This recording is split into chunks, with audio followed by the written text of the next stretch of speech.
Nous avons voulu, dans cette journée consacrée à la prospective, donc par définition au futur possible de l'agriculture, s'il vous plaît,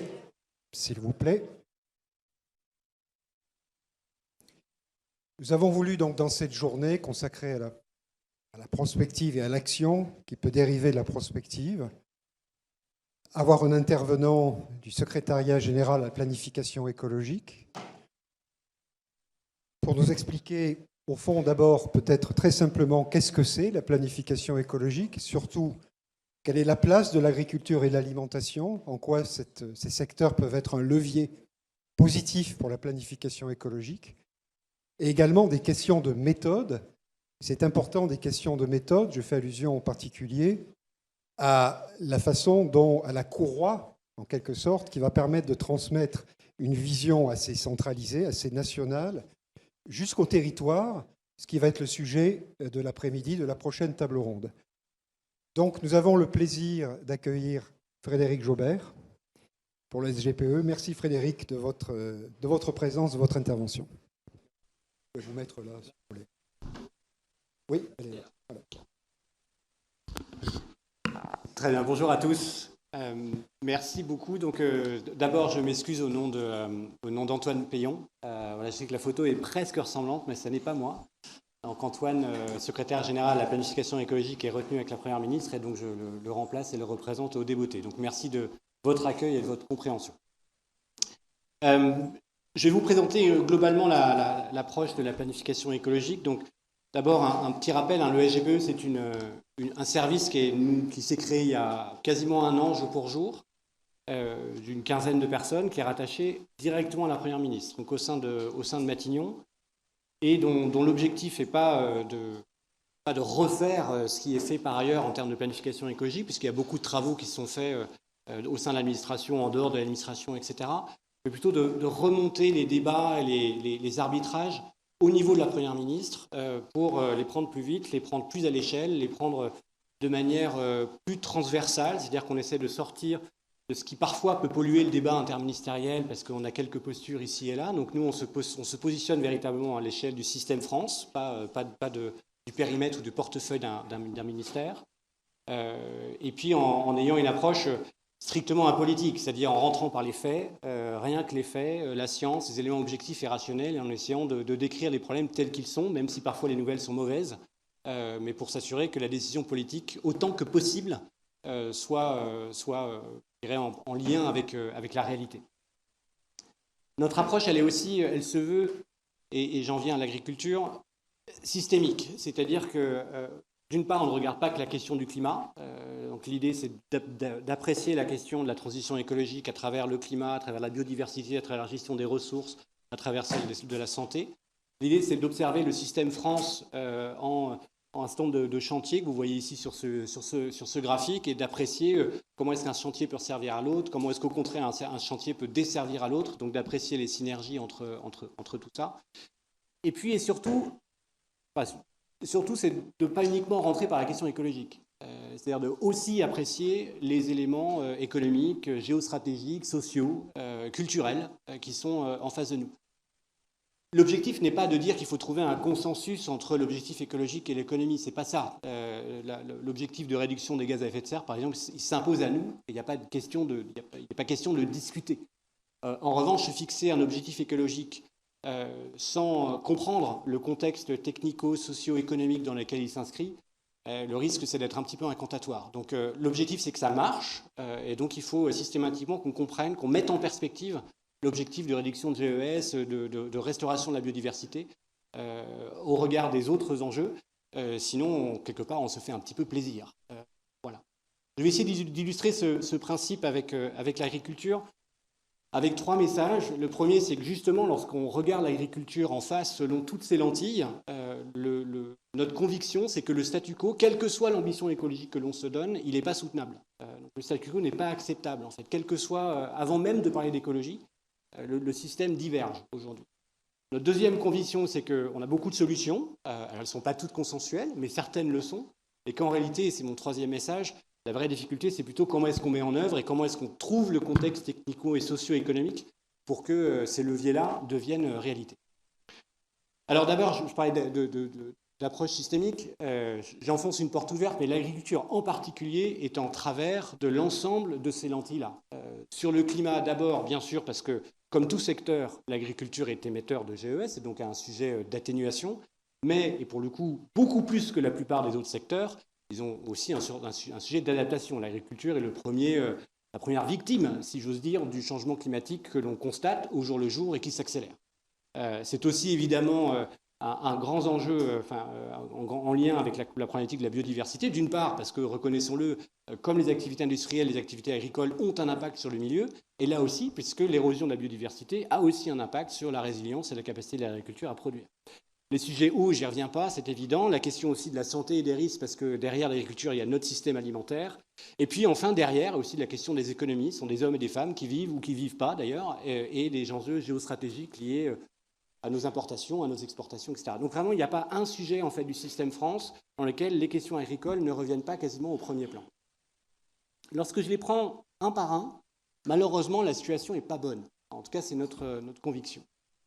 Je vais rentrer par la première lentille, j'aurais pu en prendre une autre, qui est la question géostratégique. On parle beaucoup de souveraineté alimentaire. La réalité, c'est que c'est un concept qui est quand même très, très difficile à apprécier, et souvent d'ailleurs, peut-être parfois un peu présenté de manière très différente selon l'angle que l'on le prend. Donc on a essayé de rentrer un peu par les chiffres. Que l'on constate, c'est qu'en réalité, l'agriculture française, elle est découpée un peu entre deux paquets.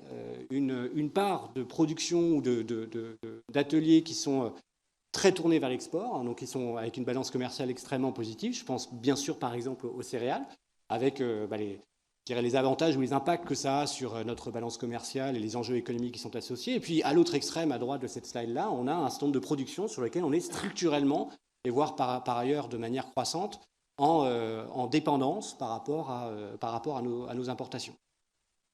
En réalité, si on refait cette photo un petit peu par rapport, si on prend cette même photo il y a 10 ans et qu'on la tire jusqu'à aujourd'hui, ce que l'on constate, c'est une divergence du système, c'est-à-dire une spécialisation croissante vers des productions à destination à l'export, et puis à l'inverse, une dépendance croissante sur un certain nombre de productions. Donc, je disais tout à l'heure que le système diverge. En réalité, lorsqu'on pose des indicateurs en termes de dépendance aux importations ou en termes de capacité à l'export, en moyenne, sur l'agriculture, en fait, ça ne veut pas dire grand-chose, mais lorsque vous faites ça à l'échelle de chaque production, vous voyez un système qui diverge avec un paquet qui tire vers la droite et un paquet qui remonte vers le haut. Et en termes de résilience, en termes d'équilibre, en termes de protection par rapport aux grands équilibres économiques, ça ne nous paraît pas nécessairement une très bonne nouvelle. Je prends cet exemple-là, je zoome sur les biocarburants, c'est pas pour être taquin, mais parce que je trouve que c'est assez illustratif, en fait, parfois de notre aveuglement un peu collectif.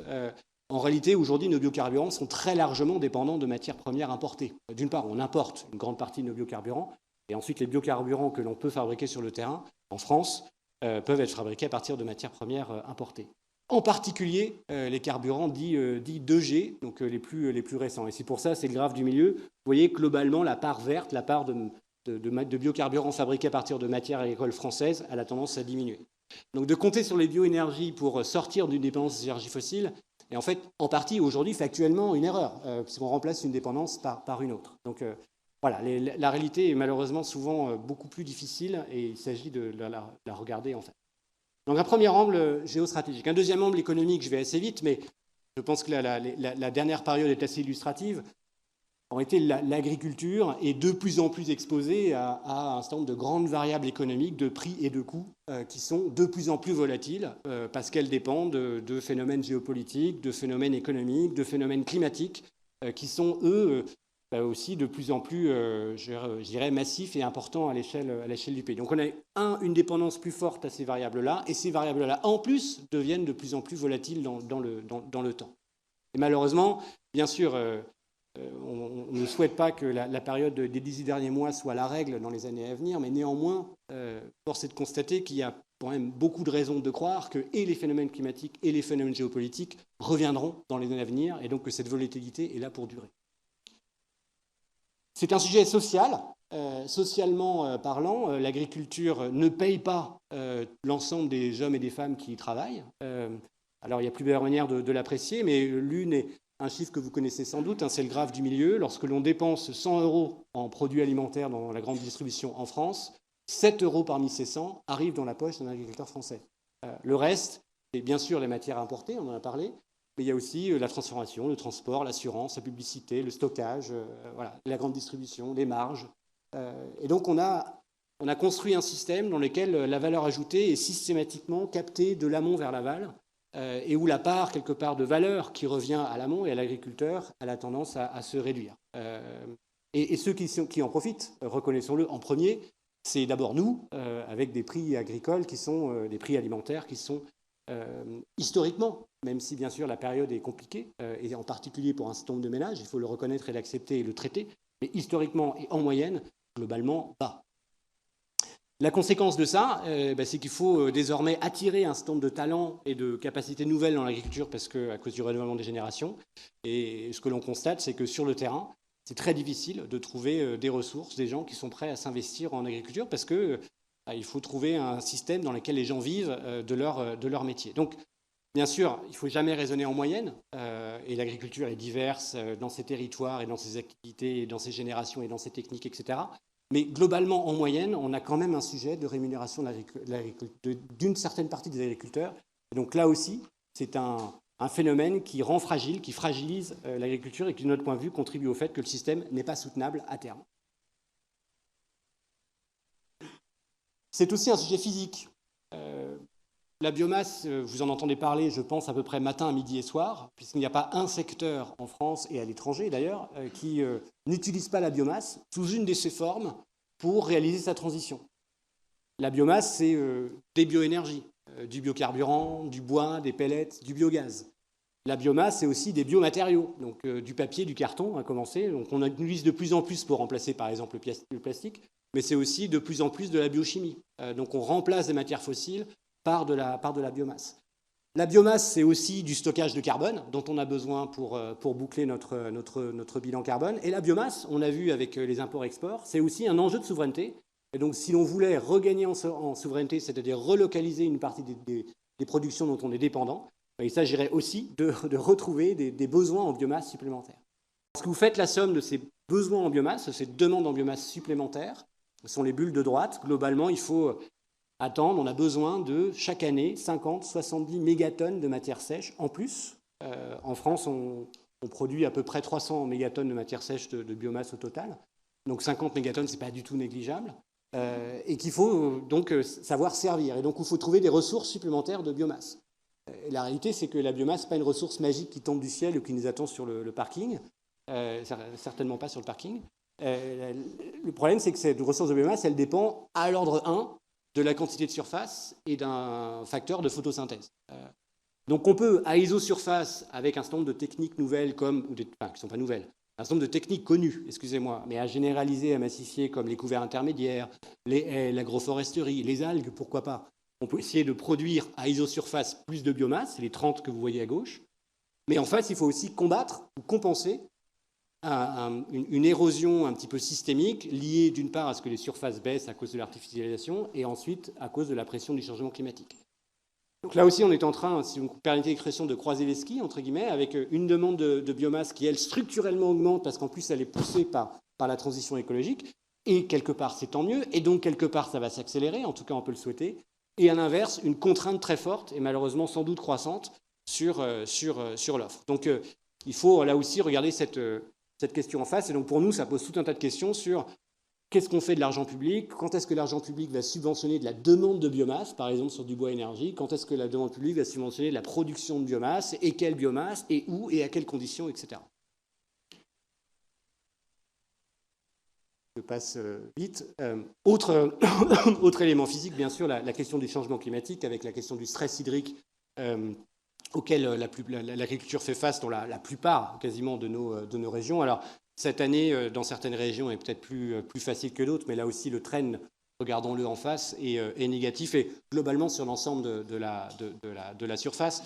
Donc, notre point là derrière, c'est que bien sûr, il y a des débats qu'il faut avoir et qu'il faut prendre en face sur la question du rôle de l'irrigation, du rôle du stockage de l'eau, etc. Mais de toute façon, ces techniques-là ne sont pas du tout à l'échelle du problème. compte tenu de l'ensemble des surfaces qui sont concernées par ce manque d'eau. Donc derrière, il doit aussi y avoir une discussion sur qu'est-ce que l'agriculture en France, ou quelles sont nos stratégies d'assolement, etc. Donc c'est là aussi une question systémique et pas uniquement, je dirais, d'infrastructure.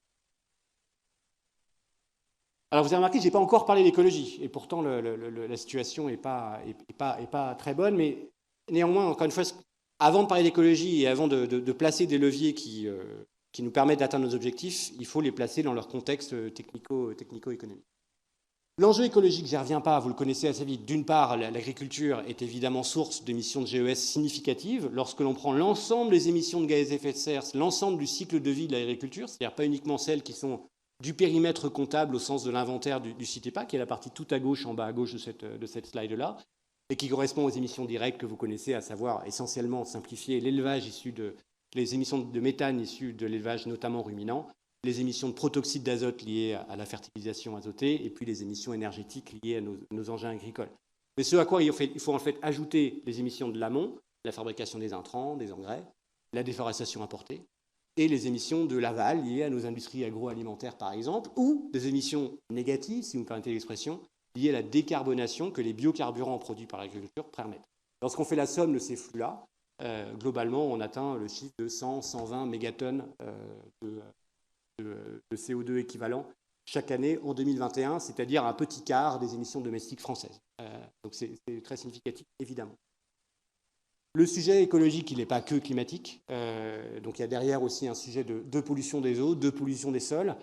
En petite parenthèse, il est pour nous, ce qu'on constate, c'est que c'est relativement facile de parler du climat, parce que la comptabilité maintenant est encore que, mais elle est quand même globalement admise, et c'est assez facile de poser des ordres de grandeur et des chiffres sur lesquels on peut bâtir un dialogue contradictoire. En l'occurrence, dès qu'il s'agit des sujets de biodiversité et de pollution, vous pouvez empiler les rapports les uns sur les autres, qui vont tous vous dire qu'il y a un lien entre une activité industrielle, une activité agricole et globalement la pollution qu'on constate. Et vous allez toujours avoir quand même une forme de critique ou de controverse sur ce chiffre. Donc, notre rôle, c'est bien sûr de sortir, de ne pas être dans l'hystérie, et donc d'essayer d'avoir des chiffres qui sont les plus proches de la réalité. Mais à la fin, il faut aussi sortir de cette controverse et accepter qu'on a un problème et qu'il faut le traiter. Et puis dernièrement, cerise sur le gâteau, le système diverge également d'un point de vue soutien public, ou d'un point de vue, je dirais, méthode. On a beaucoup de débats sur les moyens associés au levier de la transition, et j'y reviendrai dans un instant. Et donc, il faut des moyens supplémentaires, certes, sans doute, discutons-en. On a aussi voulu essayer de comprendre combien d'argent public on mettait déjà dans le système agricole et alimentaire chaque année. Donc, combien d'argent des contribuables sont dépensés pour soutenir, voire assurer la transition du système agricole et alimentaire. Donc, c'est de l'ordre de 28 milliards d'euros. Et malgré ces 28 milliards d'euros dépensés chaque année, il y a la situation que je vous ai décrite il y a quelques instants. Donc, ça ne veut pas dire qu'il ne faut pas en mettre un 29e. Ce n'est pas mon sujet. Donc, et d'ailleurs, je n'ai pas de mal à le dire, on va sans doute le faire.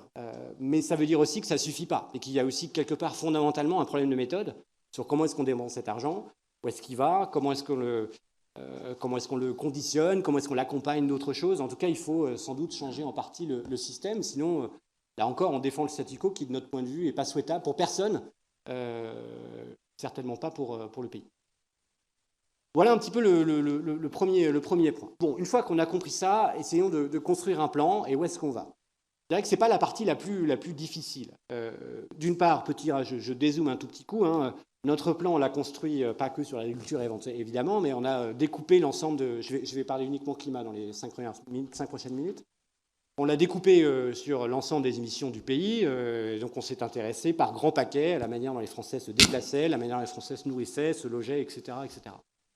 Sur chacune de ces activités, on a identifié un levier technique délimité sur lesquels on peut, 1, construire une politique publique, 2, quantifier les émissions évitées, 3, imaginer une filière des acteurs économiques, 5, comprendre la cible, qui va acheter, qui va déployer, etc. Donc on a essayé de découper des sous-périmètres sur lesquels on peut travailler. Il y en a à peu près 50. J'en prends un tout en haut à gauche, par exemple, les voitures électriques. Voilà, déployer les voitures électriques, électrifier une partie du parc, c'est un levier. Avec sa filière, ses technos, etc. Et ça représente moins 11 mégatonnes de CO2 par rapport à la situation de 2019 d'ici à 2030. Donc c'est beaucoup, et en même temps, pas du tout à la hauteur de l'échelle. Vous voyez que si on fait que ça, on est très loin de résoudre le problème, y compris sur l'angle du transport. Et donc on a fait la même chose sur la partie agricole. en essayant d'identifier un certain nombre de leviers. Alors on peut bien sûr double-cliquer sur chacun d'entre eux, et les situations territoriales et pédoclimatiques sont tous très différentes. On essaie de les rassembler quand même en grand paquet. Et ça va de l'amont à l'aval, de l'amont des pratiques je dirais agricoles que vous connaissez, depuis de l'agroécologie, de l'agroforesterie, des haies, la génération des couverts intermédiaires. Plus on va vers l'aval, il y a toute la question de la bioénergie autour du biogaz et du rôle des biocarburants, par exemple. Et puis, y compris jusqu'à l'aval, la question de comment est-ce que l'on engage, utilise toute la chaîne agroalimentaire jusqu'au consommateur pour réaliser ces transitions, avec tous les leviers du type régime alimentaire d'abord, affichage environnemental, le rôle de l'aide alimentaire, le rôle de nos contrats territoriaux, voilà, le rôle de la commande publique dans l'alimentation. Bref, on a essayé de... Notre conviction, au fond, c'est qu'on ne changera pas l'agriculture par l'agriculteur et qu'il faut considérer l'ensemble du système, d'où l'importance de bien descendre l'ensemble du système. On va rentrer si vous le souhaitez, mais je crois que vous l'avez fait dans la journée sur ces leviers-là. Donc, on a fait l'exercice sur chacun des secteurs, et quand on le remonte, on obtient un objectif de baisse pour chaque secteur. L'objectif de baisse pour l'agriculture, la somme de ces leviers-là, c'est 13 mégatonnes. Bon, et c'est relativement moins relatif des autres secteurs, ce qui est assez logique compte tenu de la difficulté, de la nature des émissions, etc. Maintenant, l'enjeu, c'est d'y arriver. Et voilà, et donc c'est pour le coup vraiment la difficulté et les travaux dans lesquels on est, et c'est sur ces travaux qu'on a pour le coup vraiment besoin d'aide. Comment est-ce qu'on sort de l'incantation, si j'ose dire, et qu'on arrive à mettre chacun de ces leviers en vrai. Je prends encore 2 minutes, je m'excuse, mais je vais donner un exemple qui est connu de tous. Il y a un des objectifs dans le plan qui est d'atteindre 21% de surface en bio en 2030. Aujourd'hui, la consommation du bio, elle diminue. Donc atteindre 21%, c'est juste l'inverse de ce qui se passe aujourd'hui. Donc voilà, ne rien faire d'autre, ce levier-là juste ne se produira pas. Donc il faut qu'on le traite aussi. La question des légumineuses, on peut décider de mettre des légumineuses partout, mais si personne n'en achète et si ces légumineuses ne lèvent pas à cause du climat, on aura fait une slide, mais c'est tout. Donc il faut qu'on trouve maintenant techniquement, localement, la situation. Dernière slide, le sujet est compliqué, mais ce que l'on travaille et ce sur quoi on a besoin d'aide de vous tous, je dirais, c'est un peu 4 grands axes. Un premier qui est de faire du consommateur un allié, c'est-à-dire de comprendre le rôle du consommateur dans l'ensemble de la chaîne alimentaire et de changer de la situation dans laquelle on est, où une bonne alimentation, c'est une alimentation pas chère. Il faut qu'on change ces représentations culturelles-là, avec le rôle de la distribution, le rôle des cantines, le rôle de l'affichage environnemental, le rôle des écoles, le rôle de l'éducation, de la formation. Deuxièmement, il y a évidemment des pratiques à changer, y compris jusqu'à l'amont. Plus de complexité, plus de diversification, y compris en dehors de l'agriculture, vers par exemple l'énergie, pour produire de la résilience, plus de sources de revenus. Troisièmement, il faut qu'on arrive à équilibrer l'effort au sein de l'ensemble de la chaîne agroalimentaire et surtout travailler en cohérence entre ce que l'on va imposer à l'amont, ce que l'on va imposer à une entreprise de transformation et une entreprise de distribution. Donc il faut que tous nos objectifs et nos leviers réglementaires soient alignés sur cette chaîne-là. Et puis quatrièmement, j'en ai parlé, je n'enfonce pas le clou, mais il faut qu'on ait le courage d'adresser un des éléphants sur la table. Il y en a beaucoup dans l'agriculture, mais enfin celui-là en est un, qui est que fait-on de l'argent public que l'on utilise aujourd'hui dans l'agriculture et comment mieux le dépenser. Il ne s'agit pas de dépenser moins, mais de mieux le dépenser pour avoir plus d'impact pour les agriculteurs et pour la transition. Voilà un peu en accéléré le résumé de nos travaux et de là où on en est. Merci à vous.